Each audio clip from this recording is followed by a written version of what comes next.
Ontario recently introduced Bill 89, called the Supporting Children, Youth, Families Act, which kind of governs how foster agencies, child services, judges, and so on and so forth take into account how they intervene when a child's at risk. So recently they've decided to add in, or they're proposing to add in language, which includes gender identity and gender expression when they're deciding when to intervene with a child. So for example, a child who's suffering or at risk of suffering mental or emotional harm and whose parents do not provide treatment or access to treatment is what would be deemed as a child in need of protection under this law. A lot of parents are concerned because recently our Ontario Minister of Children and Youth Services said, and I quote, "I would consider that a form of abuse when a child identifies one way and a caregiver saying, no, you need to do this differently." Yeah, well, the big issue there is, in principle, when is a child a reasonable determinant of the direction of their identity? And the answer to that is, don't do anything hasty until the child's an adult. That's my sense of it. That's the same position that Ken Zucker held with such things. Is, you know, you can make a case perhaps that a child as young as 3 years old knows what his or her gender identity should be, but I don't buy that. It's very difficult to tell what's going on with young children, especially because they're engaged in fantasy play a tremendous amount of the time. And we're in a situation right now where there's so much political noise around the idea of gender identity that your certainty that decisions will be taken on the behalf of your children that are actually in the best interest of the children, rather than having them be treated as a pawn in some sort of larger political game, is very, very low. That children aren't. I don't think that children's best interests are being put forward by policies such as this. It's a mistake, and we're going to pay for it in a big way because we're moving very rapidly to a point where radical interventions like puberty blocking hormones, for example, or even surgical interventions are being implemented on younger and younger people, and that's permanent.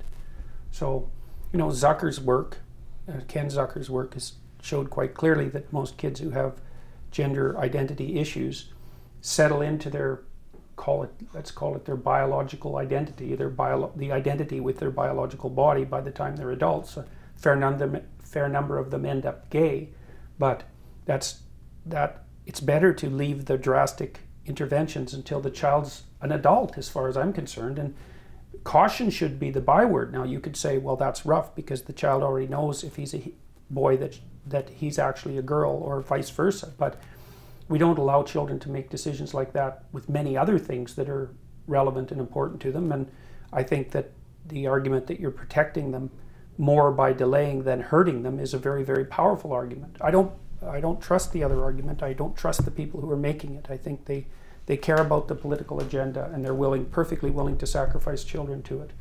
And of course, my rule of thumb is, when in doubt, go with the traditional categories, because at least we know that the traditional categories have some function and some utility. And these new categories, we have no idea how they're going to play out, or how many people actually fall into them, or what their actual social roles will be. And you're not helping kids by radically confusing them about the identities that they might adopt. Not in my estimation. I don't think that's freedom. I think it's confusion. So, Bill 89 passed second reading without a single vote of dissent. Many people, however, have been writing to their MPP and asking them to vote against Bill 89. Do you think that elected officials have more of a responsibility to speak out? I think the Conservative officials are afraid. I know they are, because I've talked to lots of Conservative people, and also to people who are running for the Conservative leadership, and they all say the same thing, which is that the individual MPs and MLAs or MPPs are afraid to be, pinpointed as individuals who are bigoted or phobic, to use that horrible terminology, and so they won't vote the way that they would be inclined to if they weren't afraid of being hounded and targeted. And I think that's reprehensible as well, because if you're going to be an elected official, one of your duties is to take the heat for your beliefs. If you can't do it, well, especially if you're conservative and you can't do it, then you might as well just fold up your tent and go home.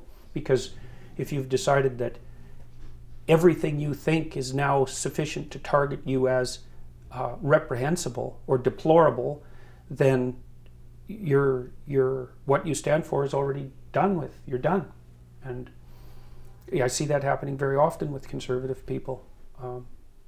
And, you know, they have a legitimate point of view. It's not the only point of view, obviously, but it's a legitimate point of view. But if your elected officials can't even act out the doctrines that they claim to adhere to, then the whole thing is over. So it's like parents. If you don't agree, then don't act out things you don't agree with. It's as simple as that. It's a form of deceit. It's a lie.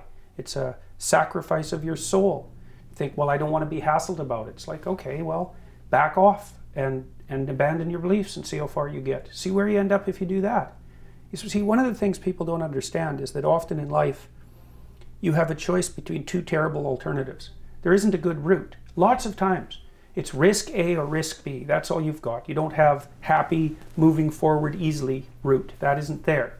And so you can either pay the price for standing up for what you believe in, or you can pay the price for not standing up for what you believe in. And I think that the second price is much higher. The problem is it takes longer to kick in. So, you know, if you stand up and voice your opposition or act out your opposition, which I would say sometimes is even more effective, then you have to take heat right away. And people are very conflict avoidant, unbelievably conflict avoidant. And so they're willing to forestall the trouble into the future. But it's going to be, the more people back off, the more trouble they're storing up for the future. It's as simple as that.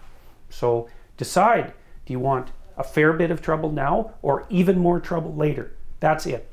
That's your choice. For the MPPs, for the parents who don't agree with these sorts of things, what does it mean if you don't agree? If you don't stop going along with it? You agree if you go along with it. You can flail about all you want and say that you don't agree. If you act it out, then you agree. It's as simple as that. And it's not, especially because we're kowtowing to a very small and radical minority of people who have disproportionate power at all sorts of levels of institutions and government. And if you're cowardly and you back off, well, then you get exactly what you deserve. So that's why democracy works to some degree. You get punished for your own stupidity.